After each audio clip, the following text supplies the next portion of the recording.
Hello students, good morning to all. એક નોંધી નામા પદ્ધતિમાં આપણે મોસ્ટ ઓફ બધા જ દાખલાઓ જે ટ્રિકી સમ કહી શકાય એવા બધાની ચર્ચા લઈ ગયા છીએ.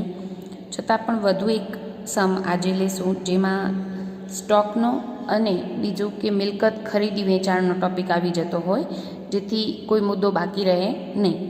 દાખલા નંબર 22 લઈએ છીએ. શ્રી શરદના ચોપડા પરથી તારીખ 31 માર્ચ 2009 તથા 31 માર્ચ 2010ના રોજની નીચેની બાકીઓ મળી છે. શરૂની બાકીઓ અને આખરની બાકીઓ આપી દીધી છે. તમને દેવાદારોની શરૂની શોધવાની છે, આખરની બાકી આપી દીધી છે. લેણદારની શરૂની બાકી આપી દીધી છે, તમારે આખરની બાકી શોધવાની છે. એટલે શરૂની ને આખરની બાકી લેણદાર દેવાદારમાં આપી દીધી. દેટ મીન્સ તમને ખરીદી અને વેચાણ ઉધાર આપી દીધા હશે તો જ તમને આ વિગત શોધવાની હોઈ શકે. બરાબર. સ્ટોકમાં તમને શરૂનો સ્ટોક નથી આપ્યો. પછી મકાનની શરૂની આખરની બાકી, યંત્રોની શરૂની અને આખરની બાકી, ફર્નિચરની, બેંક લોન આપેલી છે અને રોકડ અને બેંક સિલક આપેલી છે. ત્યારબાદ કીધું છે તારીખ 31મી માર્ચ 2010ના રોજ પૂરા થતા વર્ષના રોકડ વ્યવહારો અમુક ચોક્કસ અન્ય વિગતો સિવાય. રોકડ વ્યવહારો આપેલા છે ને અન્ય માહિતી તરીકે બીજી વિગતો આપેલી છે. બરાબર. રોકડ વ્યવહારો આપેલા છે. દેવાદાર પાસેથી વસૂલાત, ઉપાડ, યંત્રનું વેચાણ, એમાં 3000માં વેચ્યું છે, જેની ચોપડી કિંમત 5000ની હતી એવું યંત્ર. પછી કીધું છે ધંધાના ખર્ચા 10000, લેણદારોને ચૂકવણી, રોકડ ખરીદી આપી છે અને પરચુરણ આવક આપેલી છે. હવે જ્યારે તમને આપણે સ્ટાર્ટિંગમાં દાખલા કર્યા હતા કે જેમાં રોકડ વ્યવહારો આપેલા હોય, દેટ મીન્સ કેમ આપણે શરૂની બાકીઓની એક એન્ટ્રી શરૂના સ્થિતિ દર્શક પત્રકમાં અને બીજી એના ખાતામાં, સેમ વે આખરની બાકીઓની એક એન્ટ્રી તમે પાકા સરવૈયામાં અને બીજી જે તે ખાતામાં કરતા હો છો.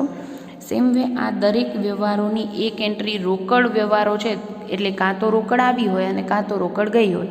એટલે કાં તો રોકડ ખાતામાં ઉધાર બાજુ અથવા જમા બાજુ, આ બધા જ વ્યવહારોની એક એન્ટ્રી ક્યાં આવશે? રોકડ ખાતામાં આવશે. એ ખ્યાલ આવી ગયો. પછી અન્ય માહિતી તરીકે આપેલું છે વેપારી પડતર પર 33.33% નફો ચડાવીને માલ વેચે છે. આ દાખલાનો મહત્વનો ટોપિક કે સ્ટોક તમને શરૂનો સ્ટોક નથી આપ્યો તો તમને નફો આપી દીધો હોય. કારણ કે વેપાર ખાતામાં તમે જેમ આગના દાવાના હિસાબોમાં કરતા હતા એ રીતે કે કાચો નફો આપી દીધો હોય તો તમે આખો સ્ટોક શોધતા હતા. આપણે અહીંયા સ્ટોકમાં શરૂનો સ્ટોક નથી આપ્યો પણ આખો સ્ટોક આપી દીધો છે અને નફા ઉપરથી આપણે વેપાર ખાતું બંધ કરીને આપણે શરૂનો સ્ટોક શોધી શકશું. લેણદારોએ આપેલ વટાવ કીધો છે. પછી કીધું છે વર્ષ દરમિયાન ઉધાર ખરીદી કુલ ખરીદીના 80% હતી અને રોકડ વેચાણ કુલ વેચાણના 10% હતું. ઉધાર વેચાણ 90000 હતું. હવે આવો ટોપિક આપણે ઓલરેડી જ્યારે ઉદાહરણ 13થી 16 જે નાના સમ છે એની ચર્ચા લીધી ત્યારે આપણે શીખી ગયા છીએ આ વસ્તુ કે આપણે રોકડ ખરીદી આપી દીધી છે, ઉધાર વેચાણ આપી દીધું છે, એના ઉપરથી આપણે બીજી હિન્ટ આપેલી છે જેનાથી આપણે બીજું શોધી શકીએ.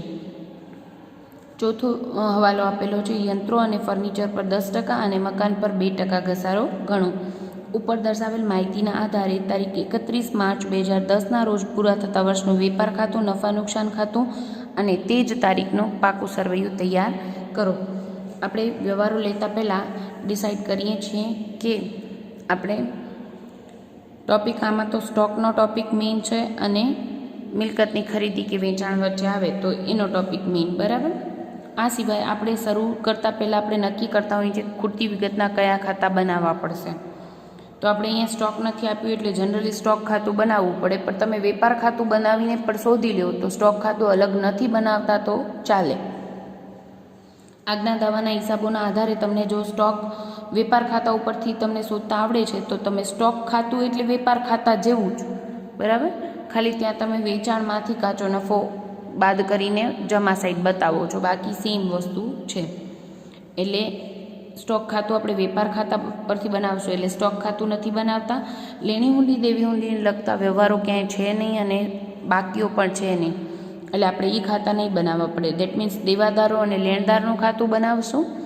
પછી રોકડ બેંક સાથે જ આપેલા છે, એના વ્યવહારો પણ સાથે જ આપેલા છે એટલે આપણે એનું ખાતું બનાવશું.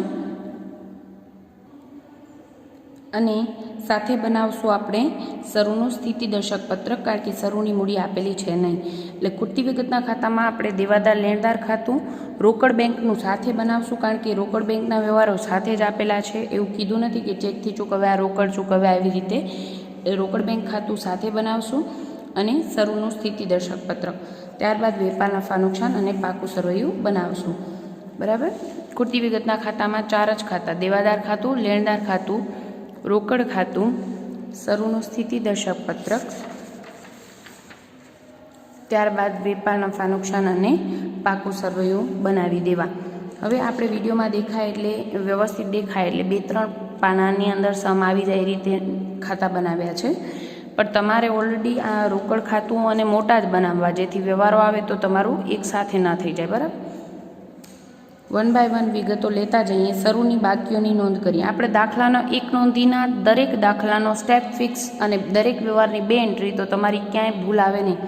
યાદ રાખવાનું છે, પહેલે શરૂની બાકીઓની નોંધ કરો, ત્યારબાદ વર્ષ દરમિયાનના વ્યવહારોની નોંધ કરો, પછી હવાલા કરતાં પહેલાં આખરની બાકીઓની નોંધ કરો અને પછી ખૂટતી વિગતના ખાતા બંધ કર્યા પછી હવાલાની નોંધ કરવાની છે અને છેલ્લે વાર્ષિક હિસાબો બધા ક્લોઝ કરો.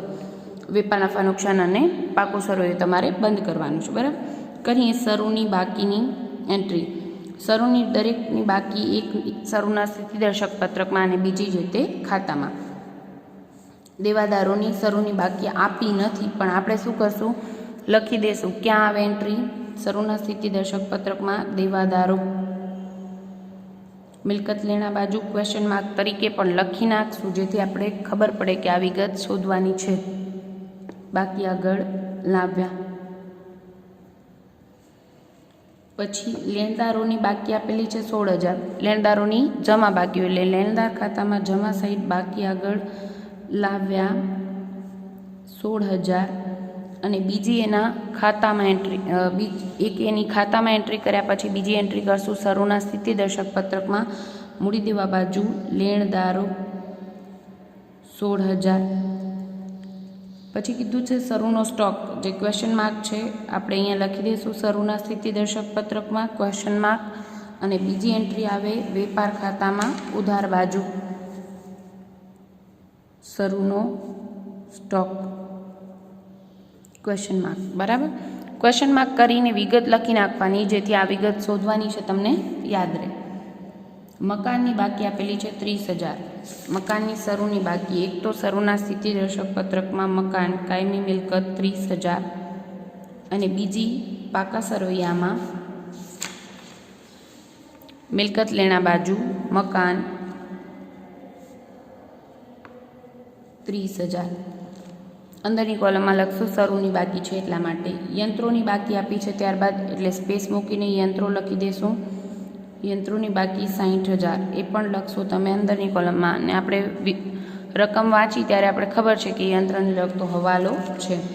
યંત્રોની બાકી 60,000ની બીજી એન્ટ્રી શરૂના સ્થિતિદર્શક પત્રકમાં યંત્રો 60,000. ફર્નિચર આપ્યું છે 5,000, એટલે શરૂના સ્થિતિદર્શક પત્રકમાં ફર્નિચર 5,000 અને બીજી એન્ટ્રી પાકા સરવૈયામાં મિલકત લેણા બાજુ ફર્નિચર. સ્પેસ રાખીને જ લખશો, કારણ કે ફર્નિચરને લગતો ઓલરેડી હવાલો છે. ફર્નિચર અંદરની કોલમમાં 5,000. પછી કીધું છે બેંક લોન 10,000. શરૂની બાકી બેંક લોનની એક એન્ટ્રી આવશે શરૂના સ્થિતિદર્શક પત્રકમાં બેંક લોન. આપણું દેવું છે એટલે મૂડી દેવા બાજુ બેંક લોન 10,000 અને આખા વર્ષમાં પે નહીં કરીએ તો છેલ્લે પણ આપણું દેવું જ હશે, એટલે આપણે કરી નાખીએ છીએ બેંક લોન. પાકા સરવૈયામાં લખશું બેંક લોન અંદરની કોલમમાં 10,000. અહીંયા આખરની બાકી આવે, શરૂની બાકી આવે નહીં. બરાબર. પાકા સરવૈયામાં હંમેશા આખરની બાકી આવે, એટલે આપણે અંદરની કોલમમાં લખીએ છીએ. ઓલરેડી અહીંયા આખર બાકી ઘટેલી દેખાય છે એટલા માટે. બરાબર. પછી રોકડ બેંક સિલક આપેલી છે 14,000. શરૂની રોકડ બેંક સિલકની એક એન્ટ્રી શરૂના સ્થિતિદર્શક પત્રકમાં રોકડ બેંક 14,000 અને બીજી એના ખાતામાં રોકડ ખાતામાં બાકી આગળ લાવ્યા અહીંયા હેડિંગમાં જ રોકડ બેંક ખાતું આપી દેશું, કારણ કે રોકડ બેંક સિલક આપેલી છે એટલા માટે. બાકી આગળ લાવ્યા 14,000. બંનેની 2 એન્ટ્રી થઈ ગઈ.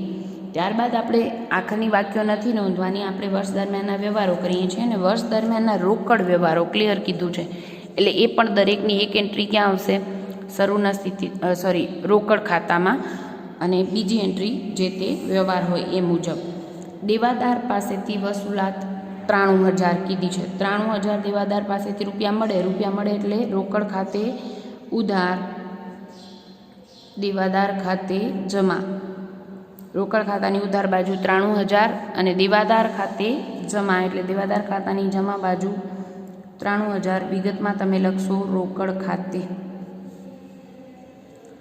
રોકડ ઉપાડ છે 10,000 રૂપિયા.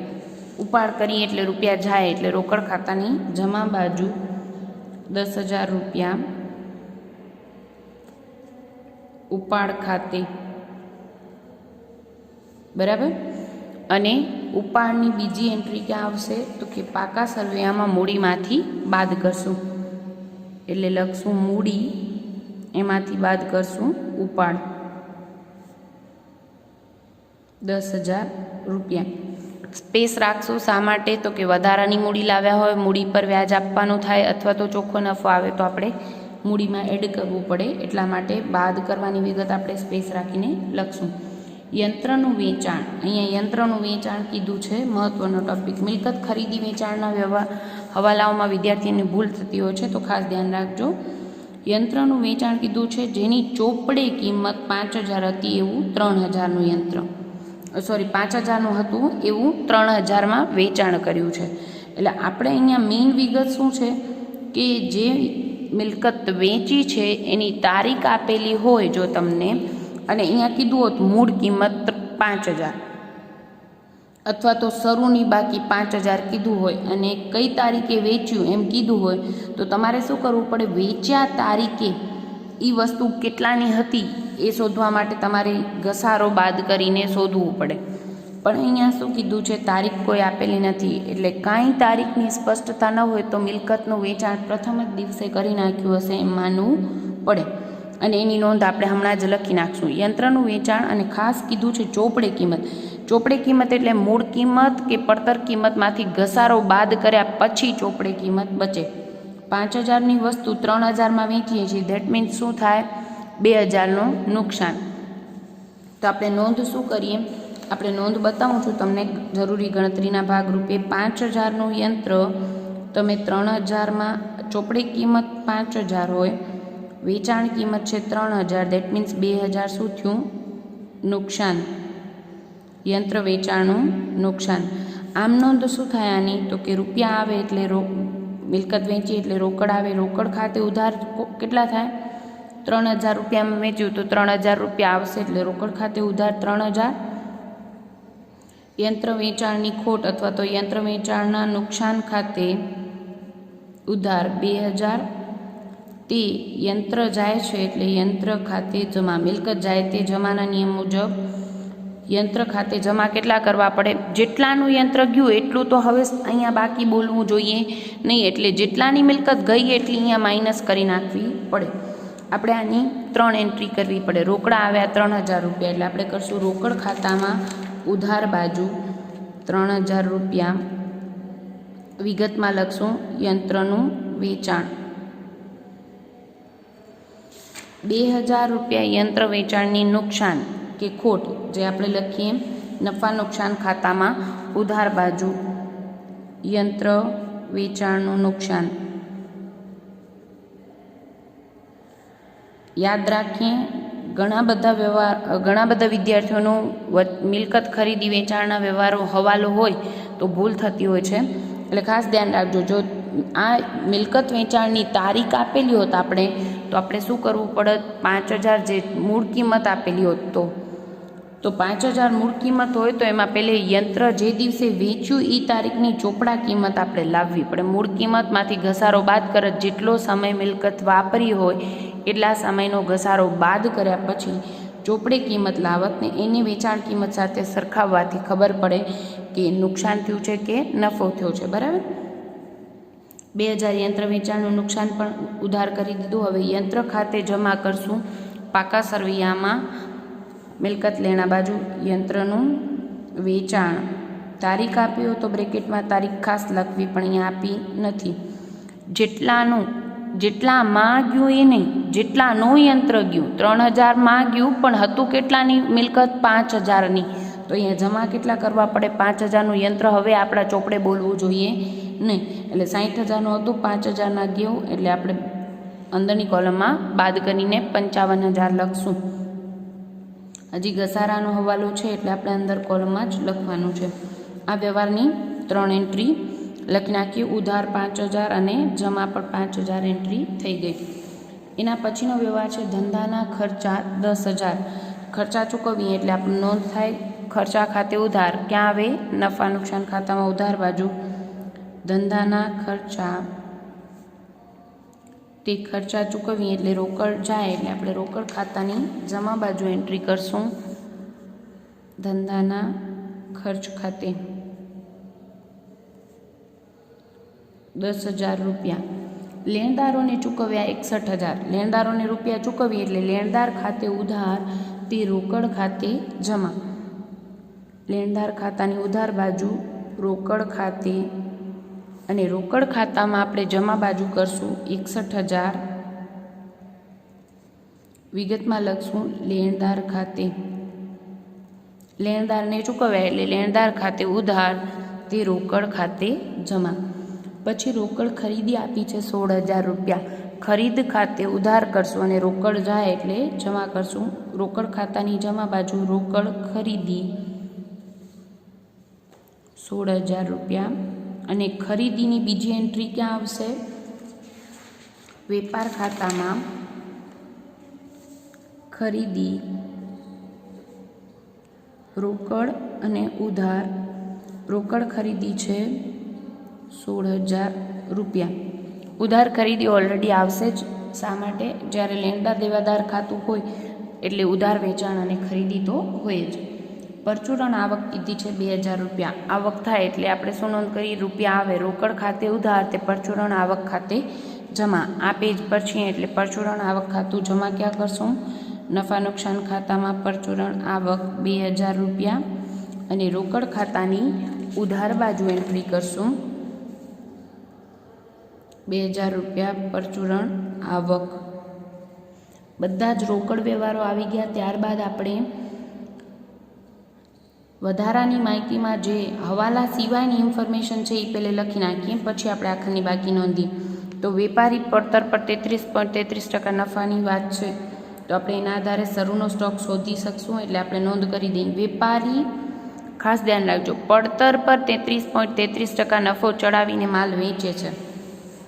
હવે અહીંયા ખરીદી અને વેચાણનો હવાલો વિગત એના પછી છે, એટલે હજી આપણે એ મળ્યા નથી, એટલે આપણે એ વિગત બાકી રાખીએ છીએ. પહેલાં આપણે વેપાર ખાતાની બીજી વિગતો લખી લઈએ.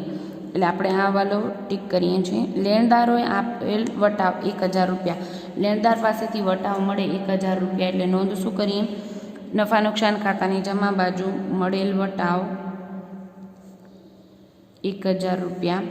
અને બીજી એન્ટ્રી, વટાવ કોને પાસેથી મળે? લેણદાર પાસેથી, એટલે લેણદાર ખાતાની ઉધાર બાજુ મળેલ વટાવ ખાતે 1000. ત્યારબાદ કીધું છે આપણને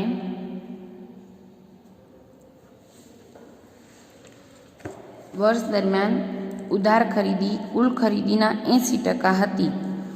વર્ષ દરમિયાન ઉધાર ખરીદી એ કુલ ખરીદીના 80% હતી. હવે મેઇન વિગત આપણે શું આપેલું છે? તો કે આપણે રોકડ ખરીદી આપેલી છે, બરાબર ને? આપણે ઉધાર ખરીદી શોધવી છે.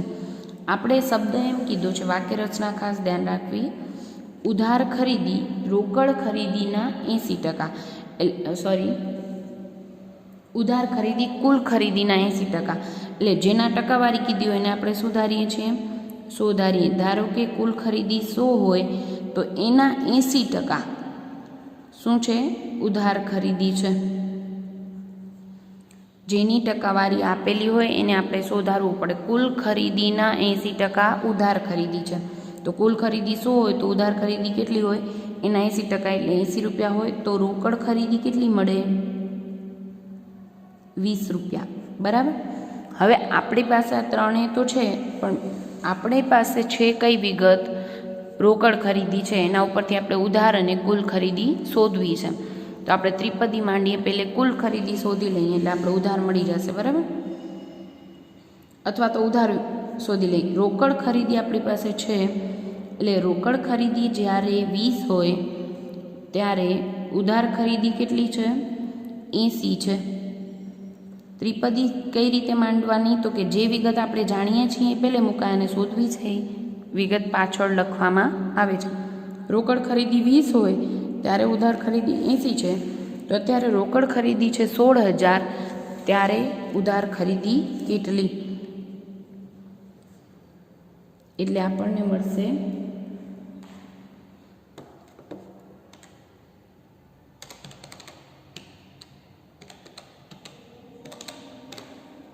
64,000 રૂપિયા,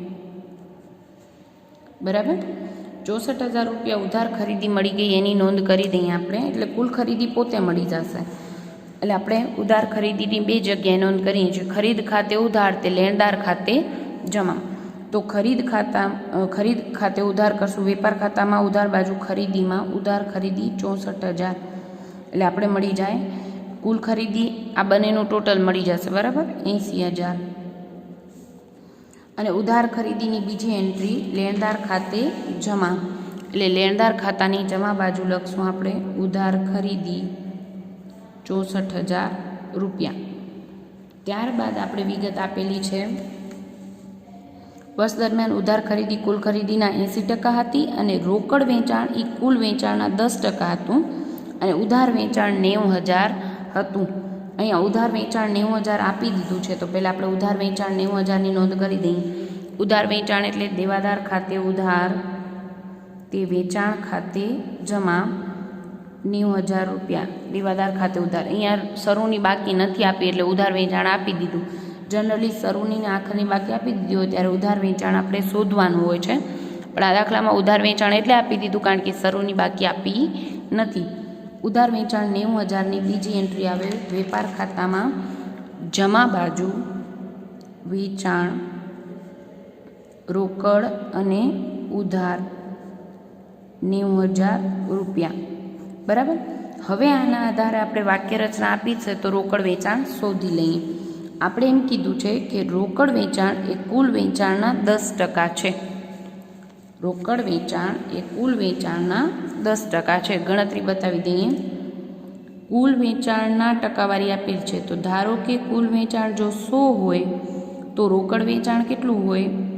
તો કે કુલ વેચાણના 10%, એટલે 100ના 10% કેટલા થાય? 10 રૂપિયા તો રોકડ વેચાણ હોય. દેટ મીન્સ ઉધાર વેચાણ કેટલું હોય? 90 રૂપિયા હોય. કુલ વેચાણ 100 હોય તો કુલ વેચાણના 10% લેખે રોકડ વેચાણ આપણું થાય 10 રૂપિયા, તો ઉધાર વેચાણ કેટલું થાય? 90 રૂપિયા. હવે આ ત્રણ વિગત મળ્યા પછી આપણે જોવાનું કે આપણી પાસે આ ત્રણમાંથી કઈ વિગત ખરેખર આપેલી છે. તો આપણે હમણાં જ લખ્યું ઉધાર વેચાણ કેટલું છે? 90,000. ઉધાર વેચાણ આપ્યું છે અને રોકડ વેચાણ શોધવું છે, તો આપણે ત્રિપદી માંડી દઈએ. ઉધાર વેચાણ આપ્યું છે એટલે એ પહેલે લખાય અને રોકડ વેચાણ. ઉધાર વેચાણ જ્યારે 90 હોય ત્યારે રોકડ વેચાણ કેટલું છે? 10 છે. તો ત્યારે ઉધાર વેચાણ છે 90,000, ત્યારે રોકડ વેચાણ કેટલું? એટલે આપણને મળશે 10,000 રૂપિયા.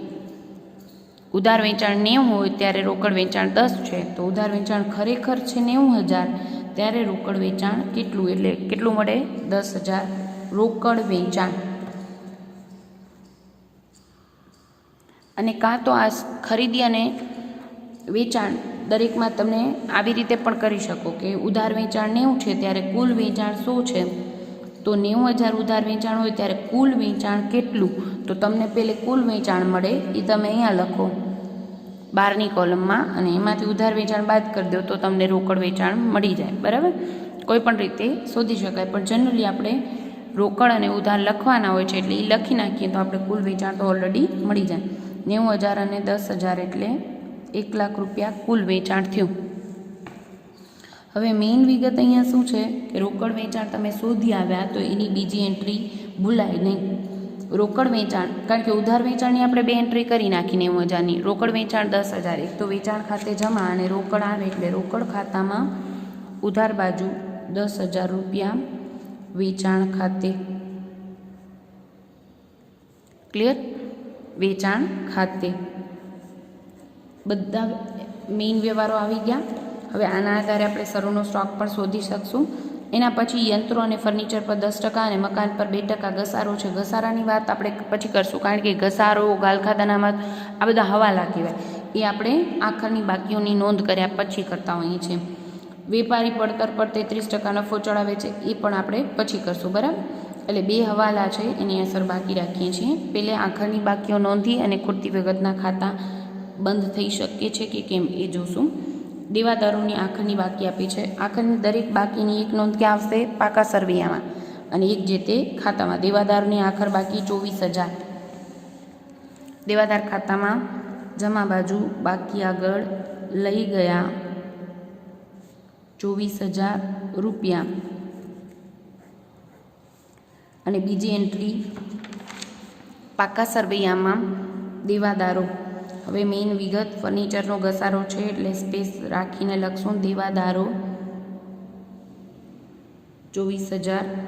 અંદરની કોલમમાં નથી લખતા, ડાયરેક્ટ બહારની કોલમમાં લખી દઈએ, કારણ કે ગાલખાત અનામતનો હવાલો નથી, આપણે જાણીએ છીએ. એટલે અધરવાઇઝ તમારે અંદરની કોલમમાં લખવું. લેણદારોની આખરની બાકી શોધવાની છે, તો આપણે લેણદારો પછી લખી દઈશું, પણ લખી દઈએ જ વિગત જેથી આપણે ખબર પડે. અને લેણદારોમાં બાકી આગળ લઈ ગયા એટલે જ આપણે ઉધાર ખરીદી આપી દીધી છે. બરાબર? પણ પહેલાં આપણે બધી જ આખર બાકીઓ નોંધીએ પછી જ આપણે ખૂટતી વિગત શોધીએ છીએ. ઓલરેડી આપણે ખબર છે કે મળી જશે ખાતું બંધ કરવાથી, પણ પહેલાં આખર બાકીઓ નોંધી દઈએ. સ્ટોક આખરનો આપેલો છે 17,000. આખરનો સ્ટોકની એક એન્ટ્રી આવે પાકા સરવૈયામાં મિલકત લેણા બાજુ. આખર સ્ટોક 17,000 રૂપિયા. અને બીજી એના વેપાર ખાતામાં શરૂનો સ્ટોક શોધવાનો છે એટલે આખા સ્ટોક આપી દીધું છે. આખાનો સ્ટોક 17,000 રૂપિયા. ત્યારબાદ મકાન આપેલું છે 67,000 રૂપિયા. મકાનની આખરની બાકી 67,000 રૂપિયા. હવે મેઇન વિગત અહીંયા શરૂમાં મકાન આપેલું છે, મકાનની આખરની બાકી છે 30,000, યંત્રોની 67 છે. બરાબર? મકાનની આખરની બાકી 30,000 એટલે કોઈ વધઘટ છે નહીં, પણ એટલે જનરલી 30,000 આખરની બાકી આવે એટલે બહારની કોલમમાં લખી દેવાની, પણ આપણે ઘસારો બાકી છે એટલે ભલે એમ જ પડ્યું, એનું કાંઈ કરવાનું નથી. યંત્રોની બાકી છે 67,000. હવે યંત્રો આપણી પાસે છે અત્યારે 60,000ના શરૂની બાકીમાં હતા. 5,000 યંત્રોનું વેચાણ કર્યું હતું એટલે 55,000 બચ્યા હતા. હવે આખરમાં 67,000 ક્યાંથી થઈ ગયા? તો કે વર્ષ દરમિયાન ખરીદી કરી હશે. આ તમારો ગુપ્ત હવાલો થાય. બરાબર? શરૂમાં 60 હતા, 5 વેચી નાખ્યા તો ખરેખર તો 55,000 આખરની બાકી બચવી જોઈએ, પણ 67,000 બચે છે. દેટ મીન્સ આ બંનેનો તફાવત 12,000 રૂપિયાના યંત્રો વર્ષ દરમિયાન ખરીદ્યા હશે. બાકી વધી જાય તો ખરીદી હોય, અને બાકી ઘટે તો શું હોય? વેચાણ. 55,000માંથી 67,000 થયા તો કેટલા ખરીદ્યા હોય? 12,000ના ખરીદ્યા હોય. હવે તારીખ કોઈ આપેલી નથી તો આપણે નહીં લખીએ. 12,000ના યંત્ર ખરીદ્યા તો બીજી નોંધ ક્યાં આવે? ખરીદ ખાતે ઉધાર, એટલે યંત્ર ખરીદ્યા એટલે યંત્ર ખાતે ઉધાર, એ રોકડ ખાતે જમા. રોકડ જાય, ફ્રીમાં તો કોઈ આવ્યા ના હોય એટલે યંત્ર ખાતે 12,000. બીજી એન્ટ્રી ભૂલાય નહીં, ખાસ ધ્યાન રાખવું.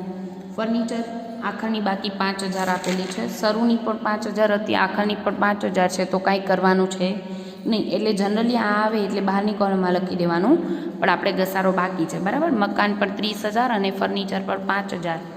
આખરની બાકી બહારની કોલમમાં મૂકી દેવાય, પણ ઘસારાની એન્ટ્રી બાકી છે અને એ બંને ઉપર ઘસારો છે એટલે આપણે અહીંયા જ મૂકીએ છીએ. બેંક લોન કીધી છે 8,000. હવે બેંક લોન શરૂમાં હતી 10,000ની. ઓલરેડી આપણે પાકા સરવૈયામાં અંદરની કોલમમાં લખેલું. સ્ટાર્ટિંગમાં 10,000ની બેંક લોનનું દેવું હતું આપણા ઉપર. આખરમાં 8,000નું છે, તો એનો મતલબ શું થયો? 2,000 ઘટ્યા ક્યાંથી? તો કે આપણે બેંક લોન પરત કરી દીધી હશે, રૂપિયા આપી દીધા હશે. લોન ચૂકવણી પરત અથવા તો ચૂકવણી શબ્દ વધુ બેટર રહેશે. આપણે 2000 રૂપિયા ચૂકવી દીધા હશે લોન પેટે. 10,000 માંગતા હતા બેંક લોન પેટે દેવું હતું, હવે 8,000 છે. દેટ મીન્સ 2,000 આપણે લોનની ચૂકવણી કરી દીધી હશે, તો રૂપિયા 2,000 જાય. એટલે આપણે રોકડ બેંક ખાતામાં જમા સાઈડ લખશું 2,000 લોનની ચૂકવણી 2,000 રૂપિયા. અને રોકડ બેંક સિલક આખરની બાકી તરીકે આપ્યા છે 11,000. એટલે આપણે લખશું રોકડ બેંક ખાતામાં જમા સાઈડ બાકી આગળ લઈ ગયા 11,000. અને એની બીજી એન્ટ્રી આવશે પાકા સરવૈયામાં રોકડ બેંક સિલક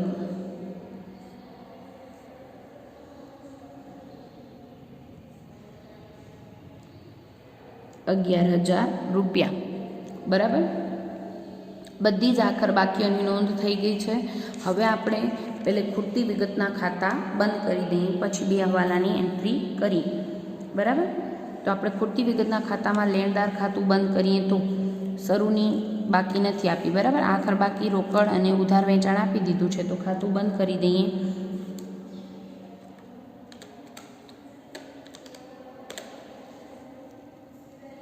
$1,70,000 એમાંથી 90,000 બાદ કરી દઈએ એટલે આપણને મળશે 27,000 શરૂની બાકી. શરૂની બાકી ક્યાં આવે? શરૂના સ્થિતિદર્શક પત્રકમાં જે વિગત શોધી એની બીજી એન્ટ્રી દેવાદાર ખાતામાં દેવાદાર ખાતે શરૂના સ્થિતિદર્શક પત્રકમાં 27,000. લેણદાર ખાતું બંધ કરી દઈએ અને આપણે ખબર જ છે શરૂની બાકી અને આખર બાકી પહેલે ના આપ્યા હોય તો એ જ ખૂટતી વિગત હોય, એટલે અહીંયા આખર બાકી શોધવાની છે. ટોટલ કરી દઈએ 16 ને 64 એટલે 80,000. 80,000માંથી આપણે 62,000 જાય એટલે 18,000. ક્લિયર? 18,000 આખરની બાકી લેણદારોની. તો આપણે આખરની બાકી શોધીએ એટલે ક્યાં લખાય? પાકા સરવૈયામાં લેણદારો 18,000. ત્યારબાદ રોકડ બેંક સિલક ખાતું બંધ કરીએ. તો રોકડ બેંક ખાતામાં ઓલરેડી ખૂટતી વિગત કંઈ આપણે રોકડ વેચાણ, રોકડ ખરીદી બધું આવી ગયું છે. જોઈએ કઈ સાઈડ ખૂટે છે. બરાબર, 14,000, 93,000. પેન્સિલથી લખશું. ઉધાર બાજુનું ટોટલ છે 1,22,000 અને જમા સાઈડનું ટોટલ કરી દઈએ.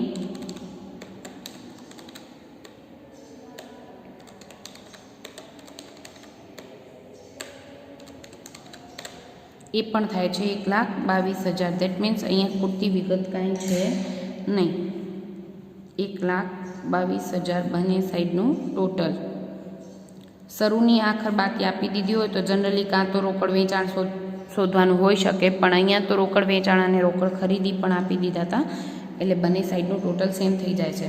હવે મેઇન વિગત, શરૂનું સ્થિતિદર્શક પત્રકમાં શરૂની મૂડી તો શોધવાની જ છે અને શરૂનો સ્ટોક પણ શોધવાનો છે. એટલે શરૂનું સ્થિતિદર્શક પત્રક આપણું બંધ થઈ શકશે નહીં. એટલે આપણે પહેલે એ હવાલાની એન્ટ્રી કરવી પડશે. બરાબર, હવે મેઇન વિગત દાખલાની એ જ છે. શરૂનો સ્ટોક નથી આપ્યો તો આપણે ખબર છે વેપાર ખાતું જેમ આગના દાવાના હિસાબોમાં કરતા હતા, તમને કાચો નફો આપી દીધો હોય તો આખો સ્ટોક તમે શોધી લેતા હતા.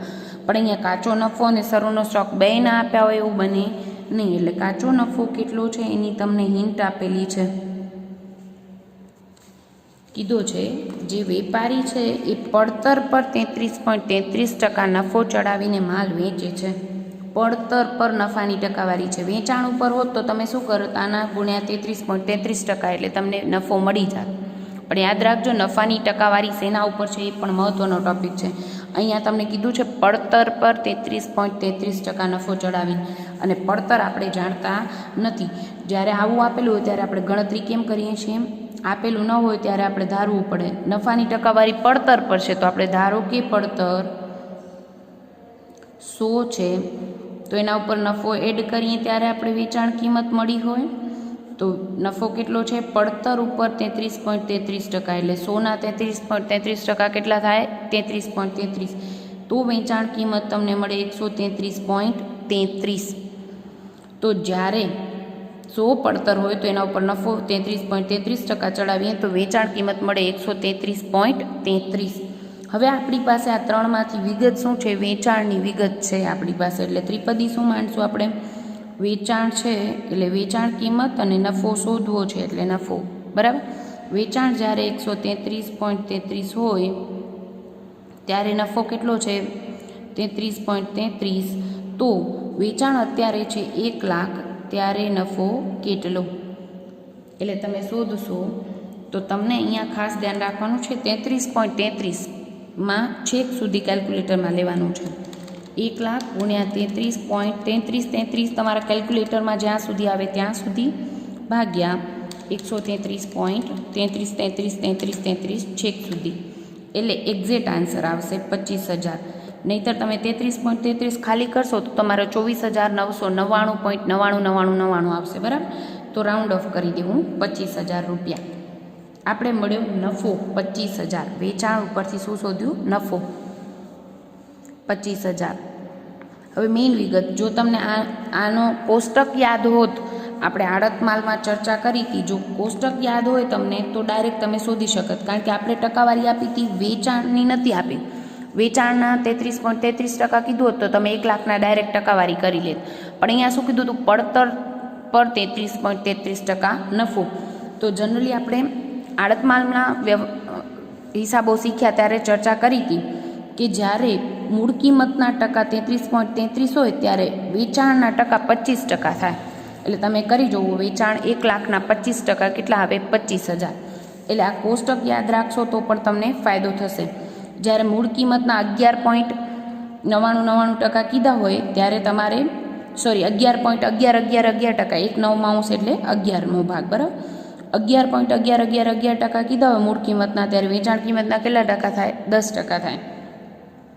જ્યારે મૂળ કિંમત કે પડતર કિંમતના 20% કીધા હોય ત્યારે વેચાણ કિંમતના 16.66% થાય. જ્યારે મૂળ કિંમતના 25% કીધા હોય ત્યારે વેચાણ કિંમતની 20% નફો કહેવાય. મૂળ કિંમતનો જ્યારે 33.33%, જે હમણાં આપણે લીધો, મૂળ કિંમત કે પડતર કિંમતના 33.33% નફો હોય એ વેચાણ કિંમતના 25% નફો હોય. બરાબર. મૂળ કિંમતના 50% નફો એટલે વેચાણ કિંમતનો 33.33% નફો થાય. અને મૂળ કિંમત પર 100% નફો કીધો હોય ત્યારે વેચાણ કિંમતનો 50% નફો થાય. ઓલરેડી તમારા આડત માલના હિસાબોમાં પેજ નંબર 42 ઉપર આપણે ચર્ચા કરી હતી. અને આ કેમ આવે એની પણ આપણે વાત કરી હતી. બરાબર. આ ટકાવારી કેમ શોધાય છે, એટલે તમને આ જેટલું કોમર્સ ભણો ત્યાં સુધી તમને કામ આવે, એટલે યાદ રાખજો. અત્યારે વાત હતી પડતર પર 33.33% નફો હોય તો વેચાણ કિંમતના કેટલા ટકા થાય? 25%. આપણે ત્રિપદી માંડીને લઈ આવ્યા, કારણ કે પડતરની નફાની ટકાવારી કીધી હતી ને પડતર આપણી પાસે હતી નહીં, એટલે 100 ધારીને આપણે શોધી આવ્યા 25,000. બરાબર. તો આપણે વેચાણના 25% ડાયરેક્ટ કરીએ તો પણ 1 લાખના 25% કર્યા હોત તો કેટલા થાત? 25,000 થાત. હવે અહીંયા કાચો નફો શોધ્યો તો કાચા નફાની બીજી એન્ટ્રી લખી નાખીએ. કાચો નફો 25,000 નફા નુકસાન ખાતાની જમા બાજુ. હવે આપણી પાસે ખરીદી છે, કાચો નફો છે, વેચાણ છે અને આખો સ્ટોક છે, એટલે આપણે શરૂનો સ્ટોક મળી જશે. કરી દઈએ ટોટલ 1,17,000. એમાંથી 1,05,000 જાય એટલે 12,000 શરૂનો સ્ટોક મળશે. શરૂનો સ્ટોક મળી જાય એટલે શરૂના સ્ટોકની બીજી એન્ટ્રી આવે આપણી શરૂના સ્થિતિ દર્શક પત્રકમાં. કારણ કે શરૂનું સ્થિતિ દર્શક પત્રક ઓલરેડી આપણું બંધ નહોતું થયું એટલા માટે. બરાબર. શરૂનો સ્ટોક 12,000 લખી દઈએ એટલે આપણે હવે શરૂની મૂડી મળી જશે. કરીએ શરૂનું સ્થિતિ દર્શક પત્રક બંધ.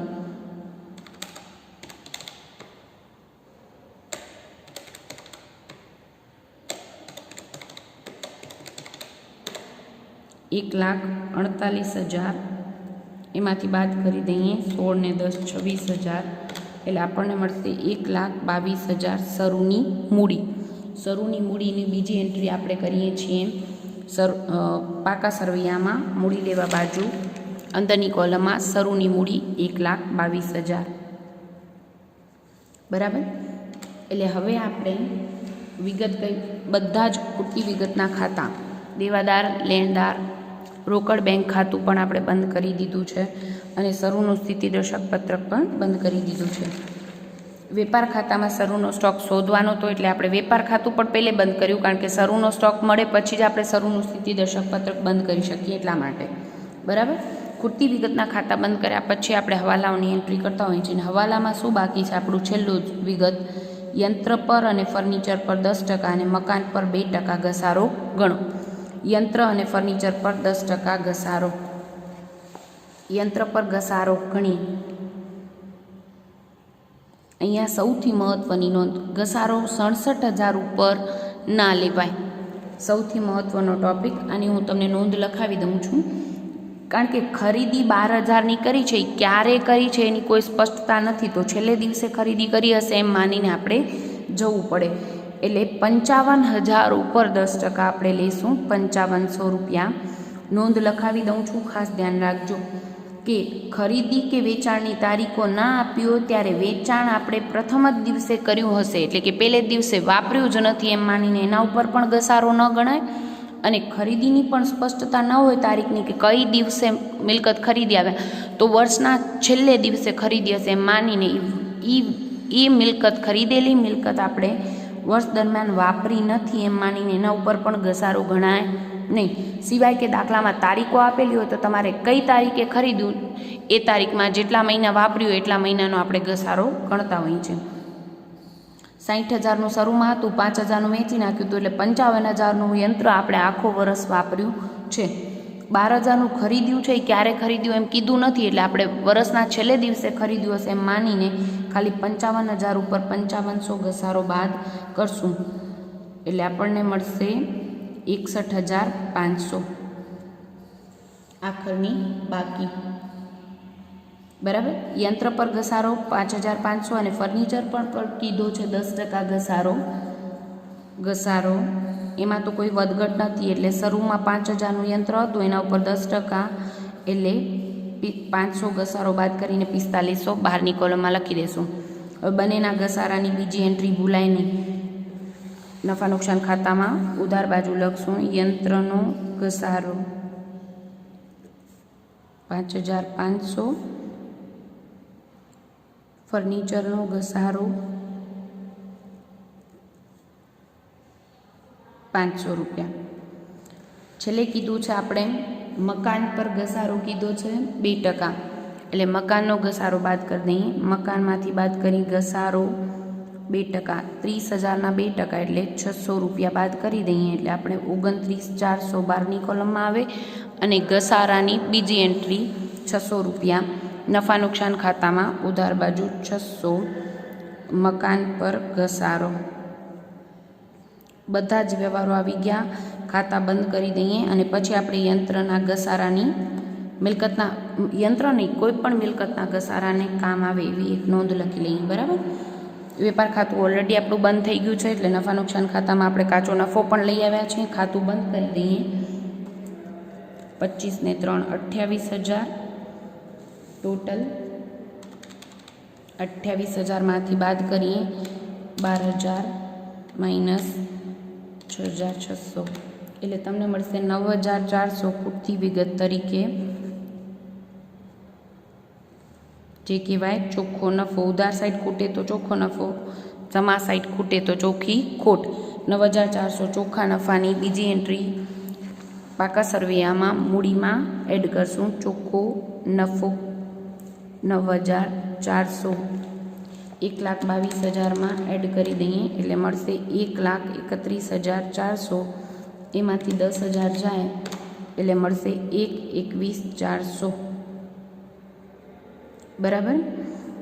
અને પાકા સરવૈયાનું ટોટલ કરી દઈએ. પાકા સરવૈયાનું ટોટલ કરતી વખતે ખાસ ધ્યાનમાં રાખવું જોઈએ, અંદરની કોલમમાં લખ્યા છે એ બહારની કોલમમાં લખવાના રહી જાય નહીં.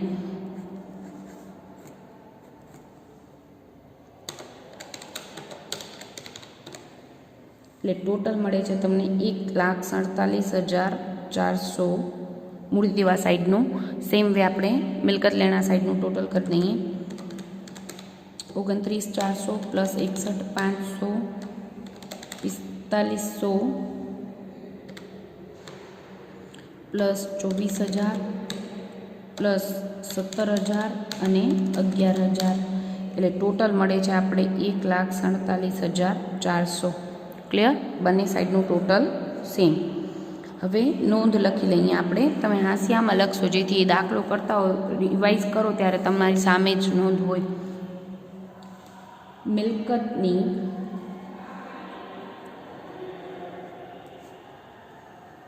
ખરીદી કે વેચાણની તારીખ ન આપેલ હોય ત્યારે,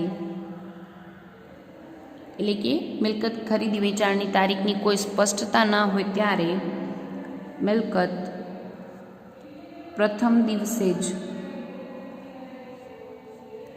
વેચેલ હશે અને ખરીદી છેલ્લી તારીખે, એટલે કે છેલ્લા દિવસે 31 માર્ચના છેલ્લી તારીખે કરેલ હશે